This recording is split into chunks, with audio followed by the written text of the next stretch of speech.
Assalamualaikum warahmatullahi wabarakatuh. Pemirsa, kami kembali menghadirkan ragam informasi Sampit Kabupaten Kota Waringin Timur di Jurnal Kotim hari ini. Saya Muhammad Haikal akan segera menemani Anda di Jurnal Kotim selengkapnya. Arus mudik dan balik lebaran di Bandara Haji Hasan Sampit, Kabupaten Kota Waringin Timur mengalami lonjakan signifikan dari tahun sebelumnya. Selama periode angkutan lebaran tahun ini, tercatat ada pergerakan lebih dari 10.000 penumpang. Sebanyak 114 pelajar di Kabupaten Kota Waringin Timur ikuti tes peraturan baris berbaris. Tes ini merupakan bagian dari rangkaian seleksi calon pasukan pengibar bendera pusaka dalam menyambut hari ulang tahun kemerdekaan Republik Indonesia. Anggota 6 Badan Pemeriksa Keuangan atau BPK RI, Fatan Sukci, mendorong peningkatan tata kelola pemerintahan dan pendapatan asli daerah atau PAD di Kalimantan Tengah dalam kegiatan komunikasi dan sinergitas antara pemerintah daerah Sekalteng dan BPK yang digelar di Swiss Bell Hotel Danung Palangkaraya, Kamis malam 10 April 2025. Kebersamaan dan kehangatan mewarnai momen halal bihalal dan silaturahmi yang digelar oleh keluarga besar Pengadilan Tinggi Palangkaraya. Acara ini berlangsung di Rumah Dinas Ketua Pengadilan Tinggi Palangkaraya, Rabu 9 April 2025. Wakil Gubernur Kalimantan Tengah Kalteng, Haji Edi Pratowo menghadiri serah terima jabatan atau sertijab Kepala Badan Pemeriksa Keuangan atau BPK RI Perwakilan Kalteng yang berlangsung di Auditorium BPK RI Perwakilan Kalteng Kamis 10 April 2025.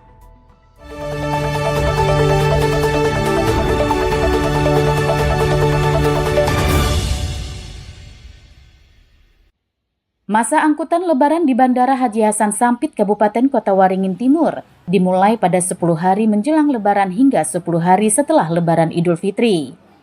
Selama periode tanggal 21 Maret hingga 11 April, pihak bandara mencatat ada 43 kedatangan pesawat di Bandara Sampit dengan mengangkut 4.400 penumpang, sedangkan keberangkatan pesawat dengan jumlah yang sama mengangkut hampir 6.000 penumpang.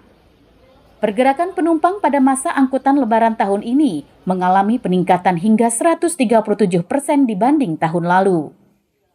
Peningkatan dipengaruhi adanya tambahan rute penerbangan yang membuat frekuensi penerbangan meningkat. Di samping itu, minat masyarakat menggunakan transportasi udara juga tinggi. Puncak arus balik di Bandara Haji Hasan Sampit terjadi pada 5 April kemarin dengan tingkat keterisian penumpang baik kedatangan maupun keberangkatan yang hampir selalu terisi penuh. Alhamdulillah ya, hari paspor terakhir ini penumpang cukup signifikan, masih full semua ya, baik kedatangan dari Jakarta Sampit itu full, keberangkatan dari Sampit ke Surabaya juga full, begitupun sebaliknya dari Surabaya Sampit maupun dari Sampit ke Jakarta. Alhamdulillah hari ini penutupan ini masih full. Kemarin tuh terjadi puncak arus mudik itu arus balik itu sejak tanggal 5 ya. Tanggal 5 ini sudah mulai full kedatangan maupun keberangkatan. Sampai hari ini pun masih full seat semua 130 penumpang. Selama masa arus mudik dan balik di Bandara Haji Hasan Sampit, tidak ada gangguan berarti. Hanya ada satu insiden penundaan penerbangan akibat cuaca dengan durasi keterlambatan sekitar 1,5 jam. Mashud Badarudin, Hayat TV.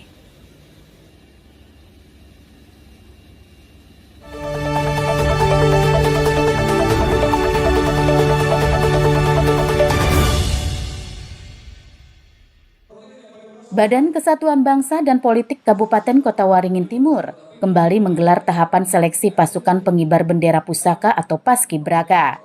Kali ini, seleksi yang dilakukan adalah tes peraturan baris berbaris atau PBB.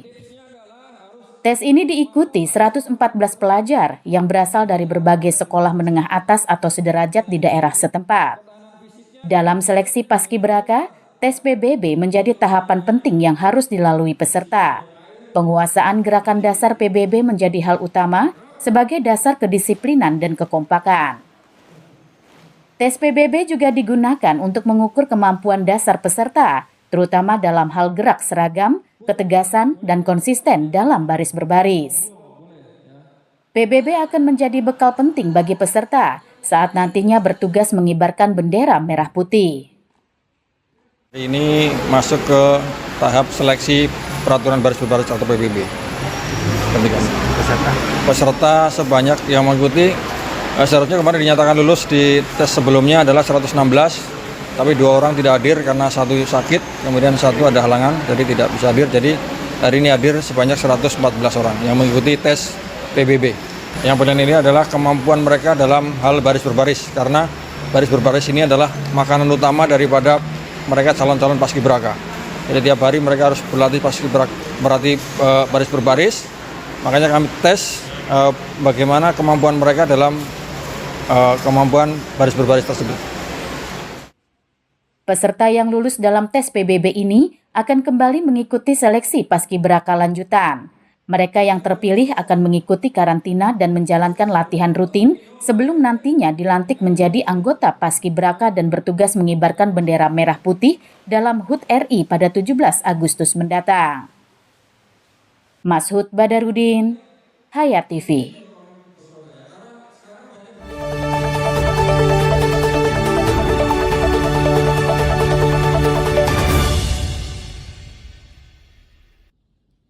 Anggota 6 Badan Pemeriksa Keuangan atau BPK RI, Fatan Sukci, mendorong peningkatan tata kelola pemerintahan dan pendapatan asli daerah atau PAD di Kalimantan Tengah dalam kegiatan komunikasi dan sinergitas antara pemerintah daerah Sekalteng dan BPK yang digelar di Swiss Bell Hotel Danum Palangkaraya, Kamis malam 10 April 2025. Dalam sambutannya, Fatan menyampaikan bahwa BPK akan terus berupaya mendorong terciptanya tata kelola pemerintahan yang baik agar program-program pemerintah dapat berjalan secara efektif dan memberikan manfaat maksimal kepada masyarakat. Nah, tentu Badan Pemeriksa Keuangan terus akan mendorong satu peningkatan tata kelola yang baik, satu bagaimana proyek-proyek pemerintah bisa berjalan dengan efektif, dan juga kita mendorong Pak Wagub, Pak Sekda, dan para bupati terus peningkatan PAD. Jadi saya kira sangat penting karena saya lihat sumber daya alam Kalimantan Tengah luar biasa. Kepala daerah yang tentu memang suasananya tahun ini berbeda karena isu efisiensi sangat mengemuka sekali. 125 dari 10 triliun ya 0,berapa% tuh Pak Dodi itu ya kan, nggak terlalu besar. Jadi menurut saya karena ini sudah garis besar Presiden Pak Prabowo, tentu kita harus bisa menyesuaikan dan kita mencoba bagaimana anggaran yang ada ini tidak mengganggu dalam beberapa desain sektor publik seperti pendidikan, kesehatan, kemudian transportasi publik, transportation, dan juga sektor-sektor lain. Nah, memang seperti KL yang strategis seperti PU dan lain sebagainya mengalami pemotongan yang cukup luar biasa. Tapi sebagai anggota BPK saya berharap Pak Bupati, Pak Wali Kota, kepala-kepala satker bisa mendesain satu role model anggaran yang efektif dan efisien, tapi juga tetap kena dari segi capaian-capaian atau target-target pemerintah. Karena sektor kesehatan tidak boleh kurangi, sektor pendidikan juga tidak boleh berkurang. Karena itu mandatori dari Undang-Undang Dasar kita 45 bahwa sektor kesehatan dan sektor pendidikan menjadi salah satu program-program unggulan yang harus kita topang, kita selaraskan dengan APBN kita, APBD kita. Nah, tentu Badan Pemeriksa Keuangan terus akan mendorong satu peningkatan tata kelola yang baik, satu bagaimana proyek-proyek pemerintah bisa berjalan dengan efektif, dan juga kita mendorong Pak Wagub, Pak Sekda, dan para bupati terus peningkatan PAD. Jadi saya kira sangat penting karena saya lihat sumber daya alam Kalimantan Tengah luar biasa, luar biasa. Cuma tadi catatan kita dengan Bank Kalteng misalnya, arus perdagangan antara Kalteng dan Kalsel itu Kalteng defisit. Jadi banyak uang yang lari ke Kalimantan Selatan. Itu padahal produksinya di sini, perusahaan-perusahaan besar, company besar, korporasi-korporasi besar, operasionalnya di sini, tapi outflow-nya, cash flow outflow-nya itu banyak keluar. Nah ini tentu menjadi catatan bagaimana nanti saya kira Pak Dodi bisa bicara dengan Bank Indonesia, bicara dengan OJK, mendesain satu proyek atau satu kegiatan ekonomi yang bagaimana bisa meningkatkan itu, karena supaya seimbang antara pulau ini Kalimantan Selatan, Kalteng, Kalbar jadi satu kekuatan ekonomi yang besar. Matur nuwun atas kehadirannya semua pada acara malam hari ini. Tentu kita suasana santai. Sementara itu, Wakil Gubernur Kalimantan Tengah, Haji Edi Pratowo menyampaikan apresiasi dan terima kasih kepada BPK atas dukungan dan kerjasama yang telah terjalin, khususnya dalam upaya menindaklanjuti hasil audit BPK yang menjadi pedoman penting bagi pemerintah daerah. Wagub menegaskan bahwa sinergi yang baik antara Pemprov Kalteng dan BPK merupakan kunci dalam mewujudkan pemerintahan yang transparan, akuntabel, dan berorientasi pada pelayanan publik. Kegiatan ini menjadi bagian dari komitmen bersama antara BPK dan pemerintah daerah se-Kalimantan Tengah dalam meningkatkan kualitas pemerintahan yang bertanggung jawab serta memperkuat sinergi untuk mendorong pembangunan daerah yang berkelanjutan dan berdaya saing. Tim Liputan, Hayat TV.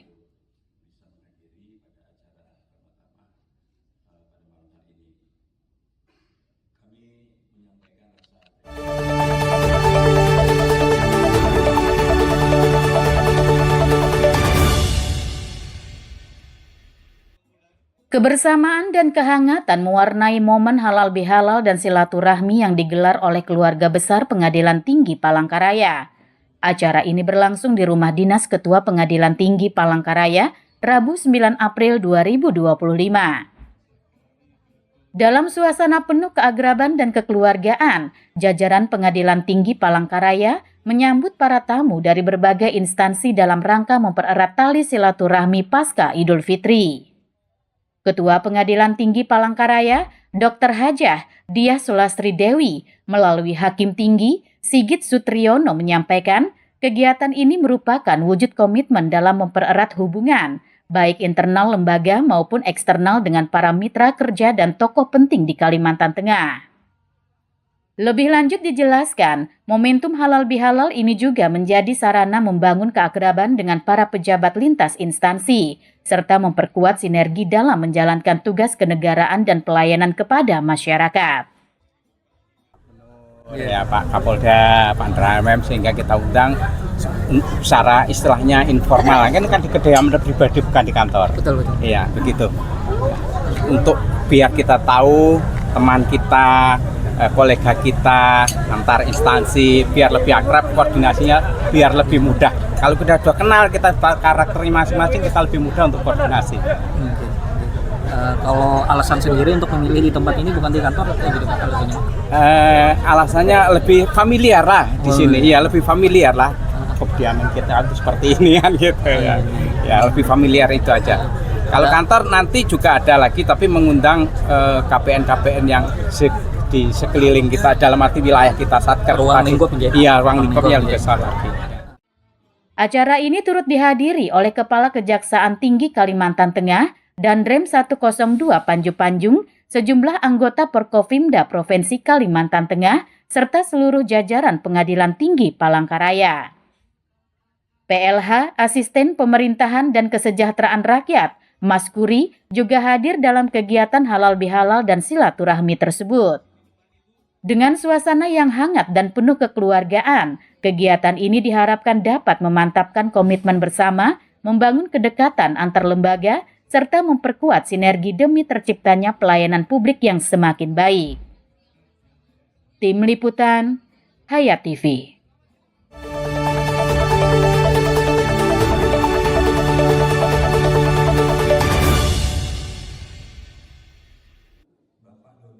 Wakil Gubernur Kalimantan Tengah Kalteng, Haji Edi Pratowo menghadiri serah terima jabatan atau Sertijab Kepala Badan Pemeriksa Keuangan atau BPK RI Perwakilan Kalteng yang berlangsung di Auditorium BPK RI Perwakilan Kalteng Kamis 10 April 2025. Dalam sambutannya, Wagub menyampaikan apresiasi atas dedikasi dan pengabdian M. Ali Asyar, Kepala BPK Kalteng sebelumnya, yang telah menjalin sinergi dan kerjasama dengan pemerintah daerah dalam mewujudkan tata kelola keuangan yang akuntabel, transparan, dan bebas dari korupsi, kolusi, dan nepotisme atau KKN.